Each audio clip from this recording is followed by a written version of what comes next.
जब एक बच्चा किसी खिलौने या सामान को लेकर जिद करता है तो आप क्या करते हैं?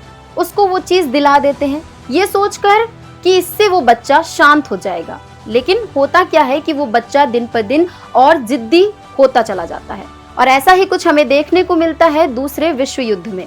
तारीख थी 1 सितंबर 1939, जब नाजी जर्मनी ट्रूप्स ने पोलैंड पर हमला किया, जहां से दूसरे विश्व युद्ध की शुरुआत हुई। और उसके बाद की कहानी तो हम सबको पता ही है।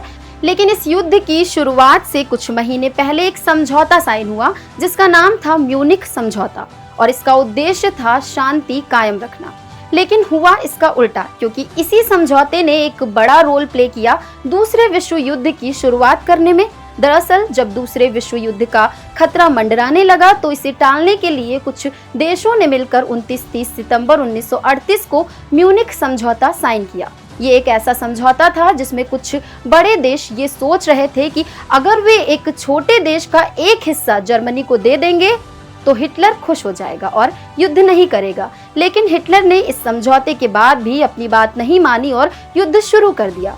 हुआ यूं कि जर्मनी, इटली, ब्रिटेन और फ्रांस के नेताओं ने तय किया कि जर्मनी के चेकोस्लोवाकिया के एक हिस्से सुडेटेनलैंड पर कब्जा करने दिया जाएगा, बशर्ते जर्मनी इसके बाद और किसी देश पर हमला नहीं करेगा। ये समझौता इस उम्मीद में किया गया था कि इससे यूरोप में शांति बनी रहेगी और युद्ध नहीं होगा। लेकिन म्यूनिख समझौते के बाद भी जर्मनी के तानाशाह एडोल्फ हिटलर ने और भी देशों पर कब्जा करना शुरू कर दिया और अंत में 1 सितंबर 1939 को पोलैंड पर हमला किया।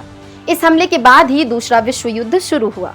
हिटलर ने अपनी विस्तारवादी योजना के तहत चेकोस्लोवाकिया के सुडेटेनलैंड क्षेत्र को जर्मनी के साथ जोड़ने की मांग की। सुडेटेनलैंड में ज्यादातर जर्मन बोलने वाले लोग रहते थे और हिटलर का कहना था कि उनको जर्मन नियम के तहत लाना जरूरी है। चेकोस्लोवाकिया ने इस मांग का विरोध किया, लेकिन ब्रिटेन और फ्रांस के दबाव के कारण चेकोस्लोवाकिया को भी म्यूनिख समझौते की शर्तें माननी पड़ी।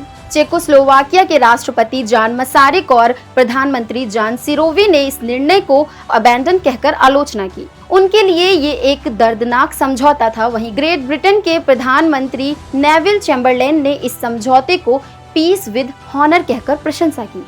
उन्होंने ये कहकर अपने देश के लोगों को आश्वस्त किया कि इस समझौते से यूरोप में शांति बनी रहेगी। लेकिन ये शांति बस कुछ दिनों की मेहमान थी, क्योंकि म्यूनिख समझौता होने के बाद जर्मन ट्रूप्स ने 1938 में 1 से 10 अक्टूबर के बीच सुडेटेनलैंड पर कब्जा कर लिया और 1 साल के अंदर ही हिटलर ने अपनी कमिटमेंट्स को तोड़ दिया और पूरा चेकोस्लोवाकिया पर कब्जा कर लिया।